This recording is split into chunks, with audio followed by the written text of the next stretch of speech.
Ok, entonces, nada más para recordar, ¿verdad? Lo acabamos de mencionar, el eje de hormonas tiroideas, que incluye, ¿verdad?, la liberación a nivel hipotalámica de una hormona liberadora de tirotropinas, ¿verdad?, que usualmente actúa en las células tirotropas, ¿verdad?, sobre receptores asociados a proteína GQ. Ok, aquí vemos, ¿verdad?, los receptores de hormonas liberadoras de tirotropinas están asociados a una vía GQ, que el resultado final es la liberación de hormona estimulante de la tiroides en las células tirotropas. Okay. Esa hormona estimulante de la tiroides viaja por la circulación sanguínea hacia la glándula tiroides y actúa en los receptores de hormonas estimulantes de la tiroides, ¿verdad?, que están a nivel de la membrana vasolateral de las células foliculares, y está asociado a una vía GS, ¿verdad?, que incrementa la formación de hormonas tiroideas, y vamos a ver, ¿verdad?, específicamente cómo. Ok, entonces, cuando hablamos de glándula tiroides, ¿verdad?, recordemos que es una estructura, ¿verdad?, que está anterior a la tráquea, ¿verdad? Nosotros podríamos incluso palparla en condiciones fisiológicas, ¿verdad?, depende mucho, ¿verdad?, de la cantidad de tejido celular subcutáneo que tengamos. Usualmente, ¿verdad?, las personas más delgadas, ¿verdad?, si hacemos una buena técnica de palpación, se podría palpar la tiroides, y eso no indica que sea patológico. ¿Okay? La tiroides tiene dos lóbulos, uno derecho y uno izquierdo, ¿verdad?, unidos por un istmo. ¿Okay? Es una estructura, ¿verdad?, que pesa aproximadamente 20 gramos, ¿verdad? Entonces es mini, ¿okay?, pequeñita, y tiene gran irrigación, ¿verdad?, alta irrigación arterial y venosa, ¿verdad?, que ¿verdad?, promueve la llegada y la salida de hormonas, ¿verdad?, asociadas al eje tiroideo. ¿Okay? Con respecto a la histología, tenemos algunas estructuras importantes. Las más importantes son los folículos tiroideos, ¿verdad?, que son estas estructuras redondeadas, ¿okay?, que están formadas por un coloide, ¿verdad?, que es esta sustancia morada, ¿okay?, que es una sustancia proteica, ¿verdad?, conformada por diferentes proteínas, altamente viscosa, y aquí principalmente, ¿verdad?, va a estar formada por una estructura que se llama tiroglobulina, que ahorita vamos a ver qué es. ¿Okay? En la célula, en el folículo tiroideo, también vamos a encontrar una capa lineal, ¿verdad?, de células foliculares, que son estas vetas, ¿okay?, rodeando el coloide. ¿Okay? Entonces, cuando hablemos, ¿verdad?, de la célula folicular, tenemos que tener claro que lo que está hacia el coloide, ¿verdad?, la parte interna, es la membrana apical o la membrana luminal. Eso quiere decir que el coloide es la luz, el conducto, ¿verdad?, de los folículos. ¿Ok? Y lo que está hacia el intersticio, ¿verdad?, esas partes externas, ¿verdad?, son la membrana vasolateral de las células foliculares. ¿Ok? Esto de acá. Aparte, ¿verdad?, de esta estructura, que es la más importante, los folículos tiroideos, tenemos también vasos sanguíneos, ¿verdad?, por donde llegan los precursores en la formación de hormonas tiroideas, por donde llegan las hormonas estimulantes, por donde salen las hormonas tiroideas. Y aparte de eso, tenemos también células parafoliculares, que son células que no forman parte del folículo, ¿verdad?, como estas de acá, ¿verdad?, que están en el intersticio. ¿Okay? Y las células parafoliculares son productoras de calcitonina, ¿okay?, que luego en la clase de, si no me equivoco, de hormona de crecimiento y regulación del calcio van a hablar un poquito sobre eso, ¿verdad? Ahorita no son relevantes para nosotros.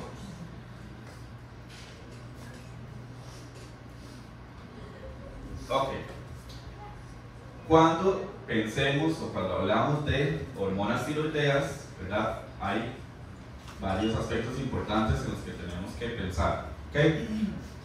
Los precursores, ¿verdad?, que dijimos que las hormonas tiroideas, ¿verdad?, dentro de su clasificación de tipos de hormonas, las clasificamos como hormonas derivadas de aminoácidos. ¿Okay?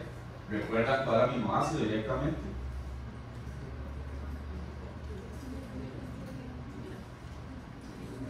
tirosina, exacto, ¿verdad? Dijimos que de la tirosina, ¿verdad?, se formaban las hormonas tiroideas y también las catecolaminas, ¿ok? Entonces, los precursores de las hormonas tiroideas son la tirosina y el yodo. Ambas sustancias son necesarias en la formación de hormonas tiroideas y evidentemente también, ¿verdad?, la estimulación por las hormonas que se secretan en ejes jerárquicos superiores.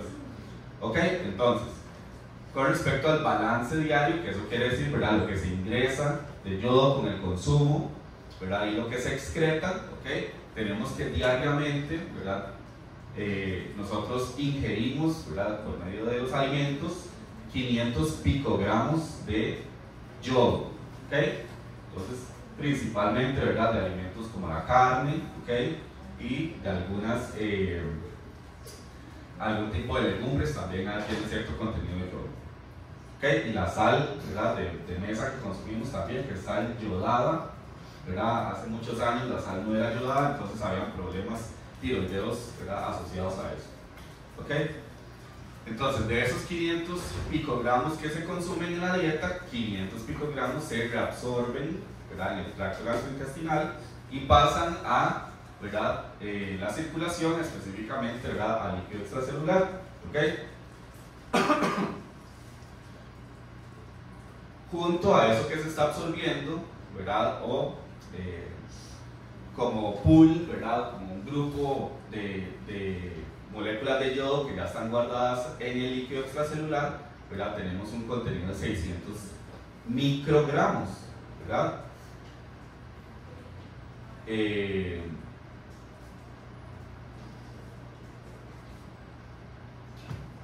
Okay.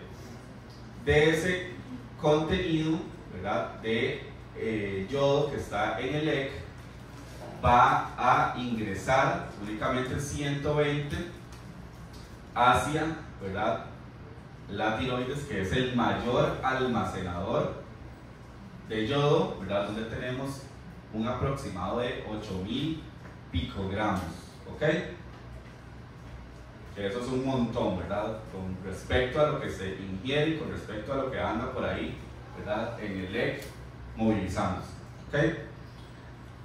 De eso que se está utilizando, de lo que se está reabsorbiendo inmediatamente, ¿verdad?, en realidad, de esos 120 que se movilizan hacia la tiroides, 40 picogramos, ¿verdad?, no son utilizados, solo se utilizan, ¿verdad?, 80 en este caso, ¿ok? Con la formación de hormonas, ¿verdad?, específicamente, ¿verdad?, se utilizan aproximadamente 75 picogramos y, ¿verdad?, esto de aquí lo que dice es que de todas las hormonas que andan por ahí ya formadas, ¿ok?, hay un total de 600 picogramos de yodo, ¿verdad?, que eso es mucho más, ¿ok? Y, ¿verdad?, a nivel del metabolismo, que principalmente es metabolismo hepático, ¿verdad?, se degradan las hormonas tiroideas en este nivel, ¿verdad?, hay degradación de aproximadamente lo que se está formando, ¿verdad?, 75 picogramos de yodo, ¿ok? Entonces, al final, los mecanismos de degradación, ¿verdad?, generan que una pequeña parte, ¿verdad?, de esa degradación conforme parte de la bilis, ¿ok?, que son apenas 15 picogramos, ¿verdad?, y reingresen al tracto gastrointestinal y se excreten por heces, ¿ok?, y lo que está sobrando de los mecanismos de degradación se devuelve al EC, que al final, ¿verdad?, lo que no se utilizó en la formación de hormonas tiroideas, ¿verdad?, del EC se orina, ¿verdad?, que es 485 picogramos de yodo aproximadamente, y si sumamos esto, ¿verdad?, da 500, que es exactamente lo mismo que se está ingiriendo, ¿ok?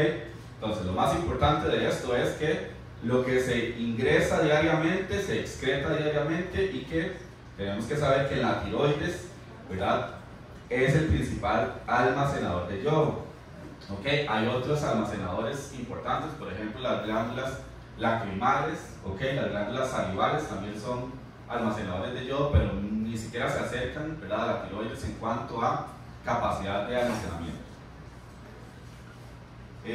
Ok, Entonces, vean que usualmente este dato, este porcentaje o este dato de ingesta, ¿verdad? Es para adultos, ¿ok? En condiciones fisiológicas normales, pero, ¿verdad? Existen los requerimientos mínimos, ¿verdad? Que no generan patología, ¿ok? Que son que mínimamente un adulto, ¿verdad? Tiene que consumir al menos 150 picogramos, ¿verdad? Aquí idealmente deberíamos estar cercanos a 500, ¿verdad? Si el ingreso, ¿verdad? O el consumo, la ingesta de yodo en adultos es menor a 150, ya podría generar, ¿verdad? Algún tipo de patología, ¿verdad? O algún tipo de repercusión en la formación, por ejemplo, de hormonas tiroideas. ¿Ok? En niños, el requerimiento mínimo diario es de 90 a 120 picogramos. ¿Ok? Entonces vean que es mucho menor que un adulto. Y en mujeres embarazadas es mayor aún, ¿verdad? El requerimiento diario, que son 200 picogramos.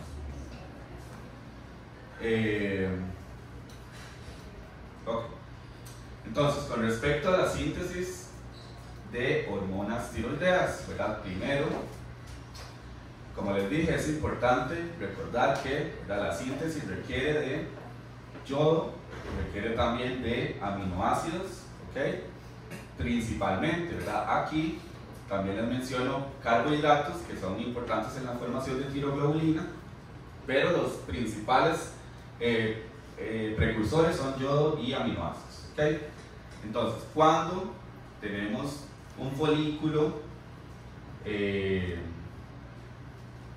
con esta conformación, ¿verdad? Que hay una gran cantidad, ¿verdad? De coloide, o una proporción de coloide mucho mayor, ¿verdad? Y las células foliculares están aplanadas, ¿ok? Tenemos que el folículo está en una conformación inactiva, ¿ok? Cuando el folículo, ¿verdad? Las células foliculares aumentan de tamaño, aumentan su área de superficie, ¿ok? Y se generan algunas estructuras adicionales en el folículo, ¿verdad? Como estas de acá, que son zonas que favorecen el intercambio de sustancias, que se llaman lagunas de reabsorción. Decimos que el folículo está activo, ¿ok? Entonces, para que se dé la formación, ¿verdad? De las hormonas tiroideas, los folículos tiroideos tienen que estar en su conformación activa, ¿ok? Las lagunas de reabsorción, ¿verdad? Favorecen la movilización de yodo, de aminoácidos y de carbohidratos. Ok, entonces el primer paso, ¿verdad? En la síntesis de hormonas tiroideas, ¿verdad? Es el ingreso a la célula folicular del yodo, ¿verdad? Que en este caso el yodo, cuando está circulando, ¿verdad? En la sangre, está en conformación de yoduro. Eso quiere decir que el yodo está reducido, ¿ok? Es yodo menos, ¿ok?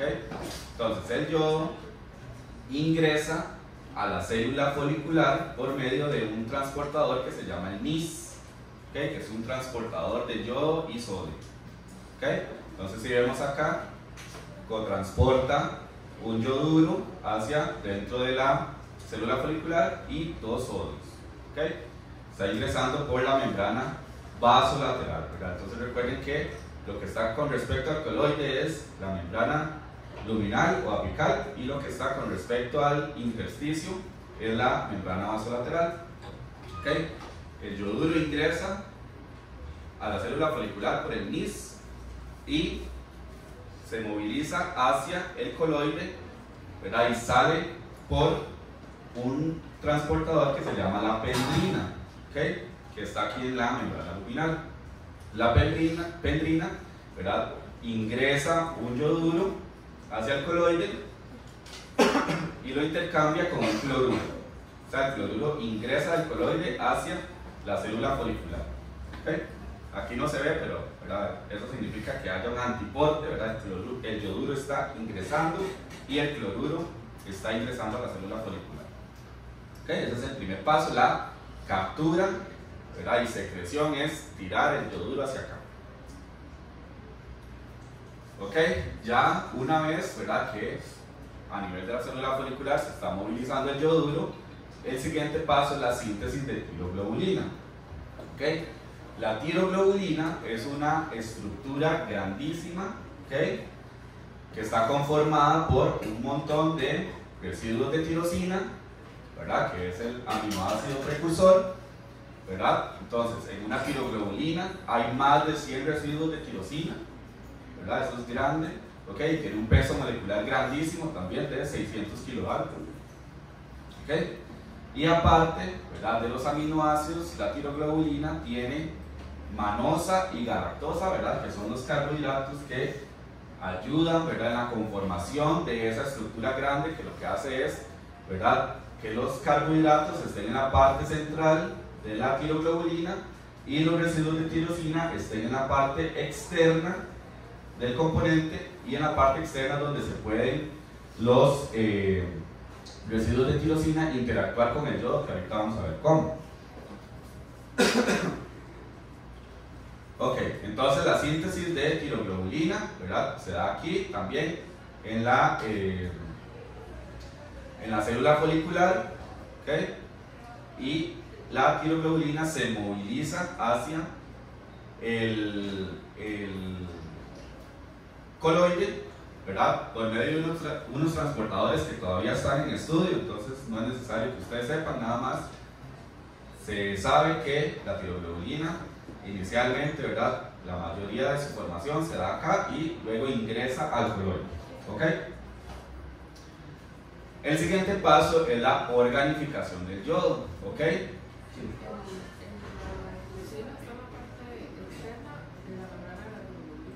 Ajá, exacto. ¿Verdad? Hay que imaginarse como que en el centro, ¿verdad? Que es una estructura como que, ¿verdad? Tiene algo en el centro y hacia afuera tiene un montón de tirosinas, ¿verdad? Entonces en el centro están mayoritariamente los carbohidratos y hacia afuera están las tirosinas. Que ahorita vamos a ver que forman anillos, y en esos anillos, ¿verdad? Pueden asociarse yodos, ¿verdad? O quitarse yodos, y así es como se van formando. Ok, entonces recordemos que lo que se ingresó inicialmente fue el yoduro, ¿verdad? Entonces se requiere que ese yoduro pase nuevamente a yodo, o sea, se oxide a yodo, ¿ok? Entonces esa conversión de yoduro a yodo la cataliza una enzima que se llama tiroperoxidasa o peroxidasa tiroidea, que es la TPO, ¿ok? Que esta enzima es importantísima porque literalmente hace todo, ¿verdad? Lo que tiene que ver con los procesos de formación de hormonas tiroideas. Entonces, no solamente cataliza esta conversión, sino que vamos a ver que hace todo lo demás. Entonces, es importante aprendérsela, la TPO. También, ¿verdad? Una vez que ya tenemos el yodo, ¿verdad? La TPO cataliza la unión de ese yodo a los residuos de tirosina, ¿ok? Entonces, el yodo tiene que unirse a la tirosina y usualmente se unen en los carbonos 3 y 5 de la tirosina. ¿Verdad? Ahorita en las siguientes imágenes vamos a ver mejor. Y cuando un yodo, ¿verdad? Se une a esos carbonos, si se une un yodo únicamente a un anillo de tirosinas, se forma un monoyodotirosina o MIT, o sea, un yodo unido al anillo de tirosinas. O si se unen dos yodos, tenemos un diyodotirosina, ¿verdad? DIT, que vamos a verlo en esta siguiente imagen. ¿Verdad? Así se vería, por ejemplo, un MIT o monoyodotirosina, ¿verdad? Que es un anillo de tirosina unido a un yodo, y un DIT, ¿verdad? Que es un anillo unido a dos yodos, ¿okay? Entonces vean también, ¿verdad? Y en el centro están las estructuras de carbohidratos, y hacia afuera, ¿verdad? Están los anillos de tirosina y la unión a yodos, ¿okay? El siguiente paso es la conjugación de las tirosinas yodadas, ¿verdad? Que eso quiere decir que los anillos, ¿verdad? Pueden unirse entre sí y formar algo más, ¿verdad? Entonces, por ejemplo, también la TPO es la encargada de que se dé esa unión, ¿verdad? Entre diferentes anillos que ya están preformados. Entonces, por ejemplo, cuando se une un DIT, ¿verdad? Y otro DIT, o sea, un diyodotirosina y otro diyodotirosina, ¿verdad? Se conjugan y forman, ¿verdad? La T4, que es la tiroxina, ¿ok? Entonces la tiroxina está formada por dos anillos que tienen 4 yodos, ¿ok? En total. dos anillos, cada uno de esos anillos tiene dos yodos, o sea un DIP y un DIP. ¿Ok? Tiroxina. Es T4. ¿Ok? Y esa es la conjugación más frecuente, ¿verdad? A nivel de glándulas tiroideas lo que más se produce es T4. Entonces es importante esto. ¿Ok? Luego tenemos la triyodotironina, que es la T3, ¿okay? Que está formada por un MIT, ¿verdad? Que es el anillo más externo, ¿okay? Y un DIP, que es el anillo más interno, ¿okay? Y esta T3, ¿verdad? Se produce en menor proporción que la tiroxina, pero a nivel de actividad biológica, o sea, la que tiene una acción importante, ¿verdad? Tenemos que la T3 es más importante, tiene más actividad biológica, aunque se produce en menor proporción que la T4. Eso es por la sensibilidad de los receptores de las hormonas tiroideas. Y luego tenemos la T3 reversa, ¿verdad? Que es el contrario de la T3. Hay un DIT en el anillo más externo, ¿ok? Y un MIT en el anillo más interno, ¿ok? La T3 reversa, ¿verdad? La formación prácticamente es, ¿verdad? Casi que cero en comparación a estas, ¿verdad? Estas tienen gran producción. Esta muy poquita, y también la actividad biológica de la T3 reversa es casi nada. ¿Okay?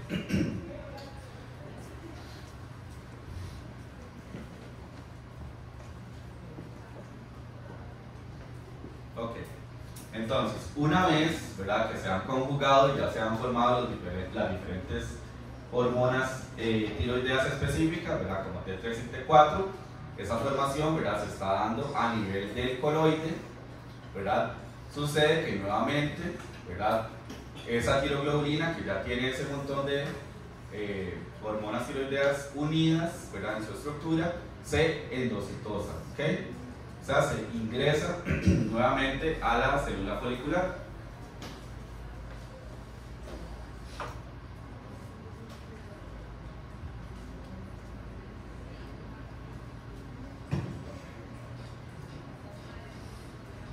Se ingresa nuevamente a la célula folicular.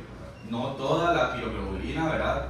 Se va a ingresar, sino que el coloide, ¿verdad? Como les dije anteriormente, tiene una gran conformación de tiroglobulinas, entonces hay muchas en el coloide. Y también, dependiendo, puede haber muchas dentro de la célula folicular. ¿Ok? Luego, una vez dentro de la célula folicular, ¿verdad? La tiroglobulina puede unirse a lisosomas y por medio de enzimas lisosomales puede proteolizarse, ¿ok? O degradarse, ¿verdad?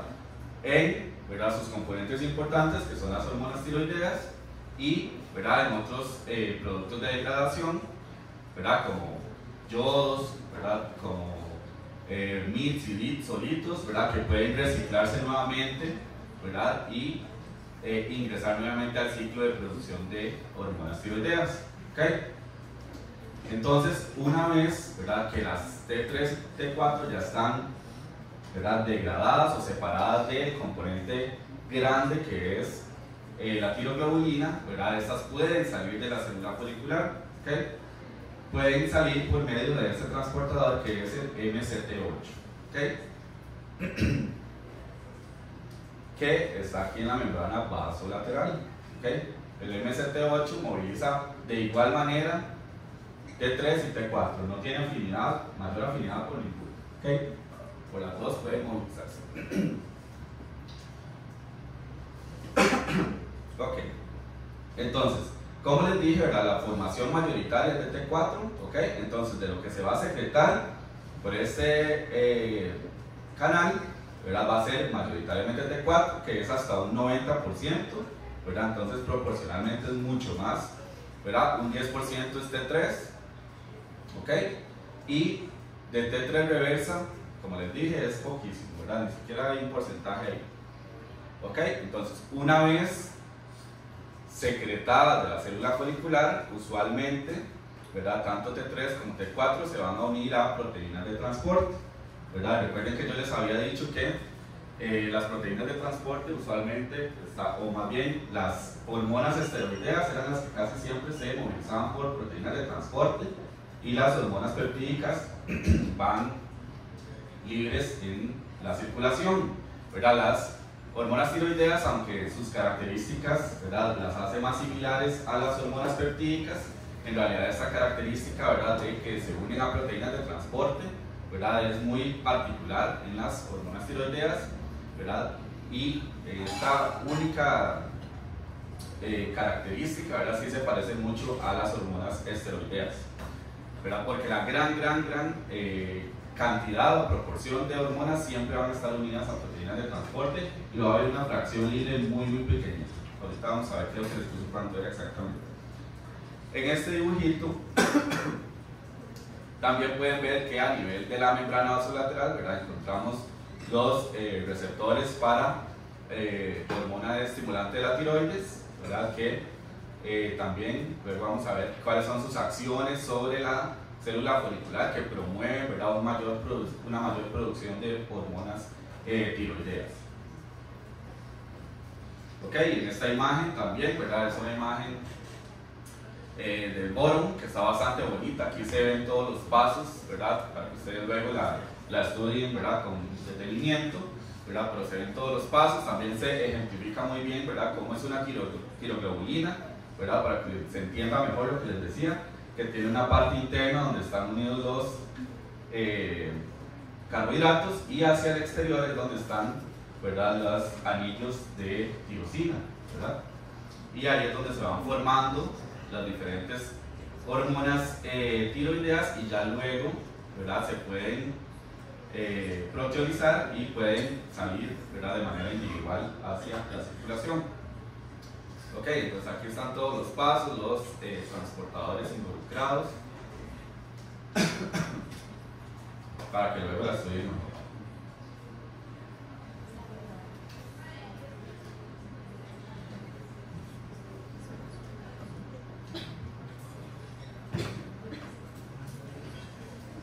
Bueno, yo incluso resumí estas dos clases porque sabía que no me iba a dar tiempo. Yo creo que apenas vamos a terminar esto.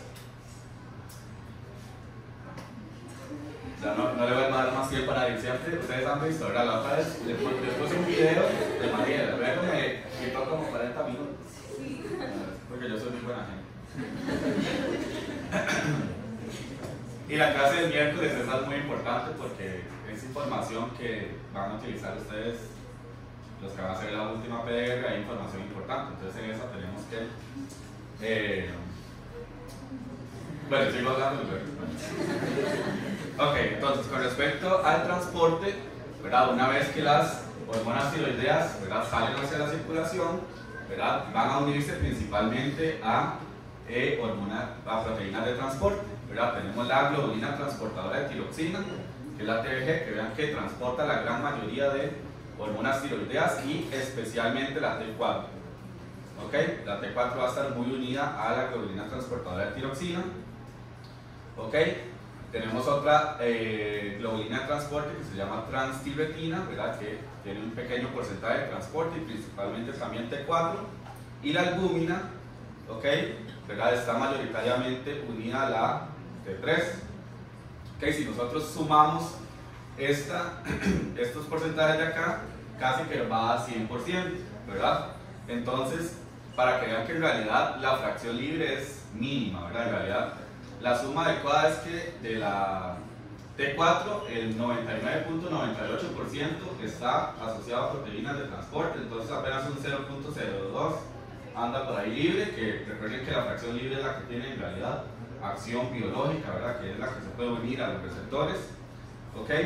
Y de la T3, ¿verdad?, un 99.5 está unida a proteínas de transporte, entonces apenas un 0.5% es la fracción libre. Ok, con respecto a estos datos y con lo que les mencioné el viernes, ¿cuál de estas dos hormonas pensarían ustedes que tiene mayor vida media?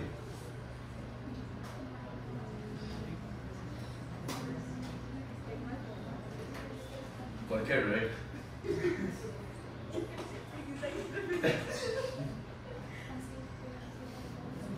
¿Pero por qué? Aquí viene si el... Profe, sí. porque está unida a una que es específica de... Exacto, ¿verdad? Y vean que la unión de la T3 es mayoritariamente la albúmina, que dijimos que tenía o generaba un enlace enlace débil con las hormonas que transportaba, ¿verdad? Entonces, ¿verdad? Se soltaba más fácilmente en la circulación. Entonces, entre mayor porcentaje de unión tenga una hormona a una proteína específica de transporte, mayor vía media va a tener. Y, ¿verdad? Entonces, esto es importante, y es importante, ¿verdad? La actividad biológica que es principalmente dada por T3, pero eso es principalmente por la sensibilidad de los receptores que son más sensibles a T3, ¿verdad? Y también porque en realidad, aunque las fracciones libres son pequeñitas, hay más fracción libre de T3 que de T4. Ok. Existe algo que se llama la conversión periférica, ¿verdad? Que es que varíen, ¿verdad? O que cambien dependiendo de la acción de algunas enzimas, ¿verdad? Las hormonas tiroideas pasen, ¿verdad? Principalmente de T4 a otra conformación. ¿Ok? Entonces, esas enzimas que, ¿verdad? Permiten el paso, ¿verdad? O que hayan cortes en ciertas estructuras o ciertos segmentos, ¿verdad? De los anillos, se llaman las desyodasas. ¿Ok? Tenemos desyodasas en todo lado, ¿verdad? Aquí vemos, por ejemplo, en el hígado, en el riñón, en la tiroides, en la hipófisis, en el encéfalo, ¿verdad? En la grasa, en el corazón, en todo lado. ¿Ok?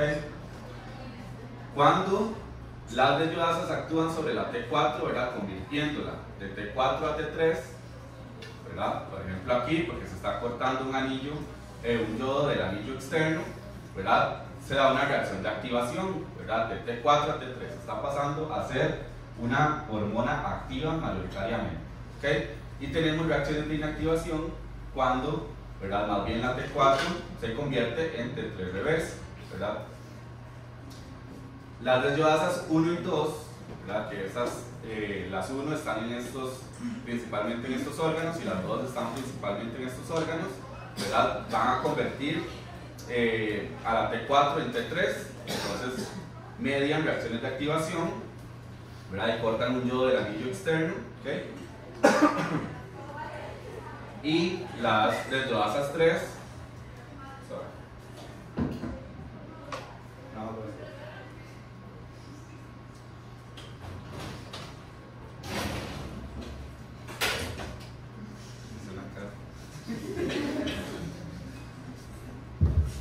las desyodasas 3, ¿verdad? Van a convertir la T4 en T3 reversa, ¿verdad? Cortando un yodo del anillo interno acá, ¿verdad? Está cortando esta acá. Entonces la inactiva, ¿ok? Estas desyodasas pueden continuar, ¿verdad? Cortando diferentes yodos, ¿verdad? Modificando diferentes anillos hasta ir inactivando, ¿verdad? Las hormonas tiroideas, ¿verdad? Entonces pueden pasar de T3, pueden pasar a T2, a T1, a T0, ¿verdad? Que es el anillo inicial de tirosina. Entonces recuerden que nada más la T3 es la que va a tener mayor actividad biológica, las otras, ¿verdad? Van a volver a recircular y reingresar al ciclo de formación de hormonas, ¿ok? Es importante que de esas T3 que se están formando por conversión periférica, la gran mayoría, ¿verdad? Se van por la D2, ¿verdad? Que está en más órganos, ¿ok? Y toda esta conversión periférica es mayoritaria. Vean que de la, ¿verdad? Dijimos que por el transportador MCT8, por el cual salían las hormonas tiroideas, ¿verdad? Apenas un 10% eran T3, ¿verdad? Pero en realidad, si vemos a grandes rasgos lo que está saliendo en totalidad, ¿verdad? Lo T3 de la tiroides es un 20%, y el resto, ¿verdad? Del 100% de la tiroides, perdón, de la T3 circulante, es por conversión periférica, ¿verdad? Un 80%. Entonces vean que mayoritariamente lo que está generándose y saliéndose a nivel de la tiroides es la T4, ¿ok?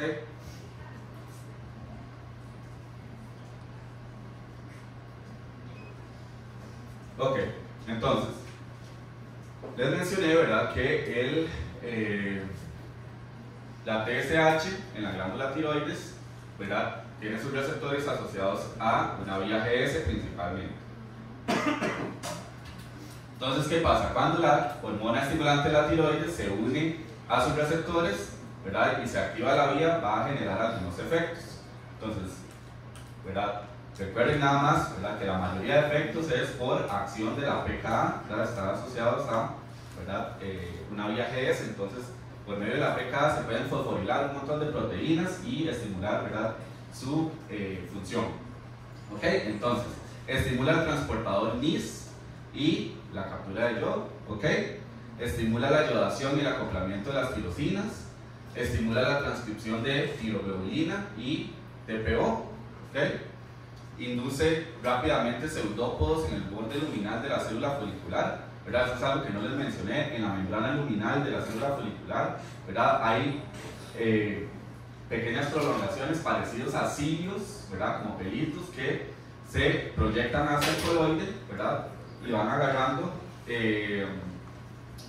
los diferentes compuestos, ¿verdad?, que hay en el coloide, por ejemplo, tiroglobulinas, ¿verdad?, otro montón de precursores, ¿verdad? Y estos pseudópodos, ¿verdad?, aceleran la endocitosis de la tiroglobulina, ¿verdad?, que recordemos que es un paso, ¿verdad?, en la formación, es volver a meter la tiroglobulina cuando ya tiene unidas las diferentes hormonas tiroideas. Promueve la hidrólisis de la tiroglobulina o la proteólisis, aumenta el metabolismo energético de las células foliculares y tiene un efecto trófico sobre las células foliculares, por lo que causa hiperplasia, o sea, puede agrandarlas. ¿Okay?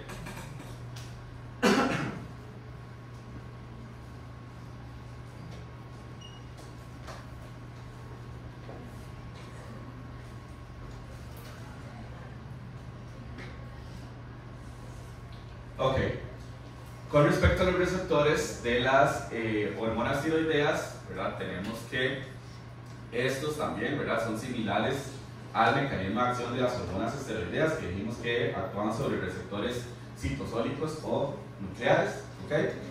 Aquí, ¿verdad?, primero, las hormonas tiroideas pueden ingresar, ¿verdad?, hacia las diferentes células en las cuales actúan, ¿verdad? Pueden ingresar por difusión, que sería un proceso mucho más lento, pero también pueden ingresar, ¿verdad?, por proteínas de transporte, ¿verdad?, que es el mismo, el cual está en la célula folicular, por la cual salen de la célula folicular.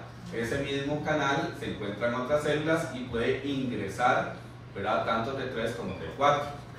¿Okay? Este otro canal es el OATP1C1, ¿verdad? También es un transportador de hormonas tiroideas que está ubicado principalmente en el cerebro, ¿okay? Y este sí es más afín a la T4 que a la T3. ¿Okay? Una vez dentro de la célula, ¿verdad?, las hormonas tiroideas pueden unirse a diferentes receptores. ¿Okay? Están los receptores de hormonas tiroideas alfa, que hay dos tipos, 1 y 2, y beta, que hay dos tipos, beta 1 y beta 2. ¿Okay? Nada más, eso es información, no vamos a ver, ¿verdad?, las vías asociadas a esto. Lo único importante es saber que usualmente, ¿verdad?, los receptores nucleares requieren de coactivadores, ¿verdad?, y usualmente también hay correpresores, ¿verdad?, que limitan su función, ¿verdad?, que eso los mencioné en la clase pasada, ¿verdad?, del miércoles. Ok, entonces cuando ingresa, ¿verdad?, una hormona tiroidea, ¿verdad?, se promueve la separación del correpresor, ¿verdad?, y la acción del coactivador. Usualmente los receptores nucleares de hormonas tiroideas tienen que dimerizar, eso quiere decir que se tienen que unir a algo más, ¿verdad?, para que tengan efecto. ¿Ok? Los receptores de hormonas tiroideas dimerizan con un receptor que se llama RXR, que es un receptor de retinoides, y una vez que ya están dimerizados a nivel nuclear, ¿ok?, ya pueden generar, ¿verdad?, una acción de transcripción genética y generar los efectos genéticos o génicos más bien, ¿verdad?, en la estimulación de diferentes acciones. ¿Ok? Entonces, a grandes rasgos, ¿verdad?, así actúa, se unía a un receptor intranuclear, ¿verdad?, que tiene que dimerizar y ya luego puede generar acciones génicas específicamente. Estos receptores, ¿verdad?, para hormonas tiroideas son más afines a la T3, ¿verdad? Por eso dijimos que la acción biológica de la T3 es mayor. ¿Sí? el receptor, ¿verdad? Una vez la hormona se une al receptor, este dimeriza, o sea, se une a otro receptor, que no necesariamente es otro receptor de hormonas tiroideas, sino en este caso, ¿verdad? Un receptor de retinoides, y una vez que ya está dimerizado, ya está activo, ¿verdad? Para modificar la transcripción genética. Ok, entonces vamos a tomar un receso, les voy a pasar la segunda lista y luego mencionamos los efectos rápidamente.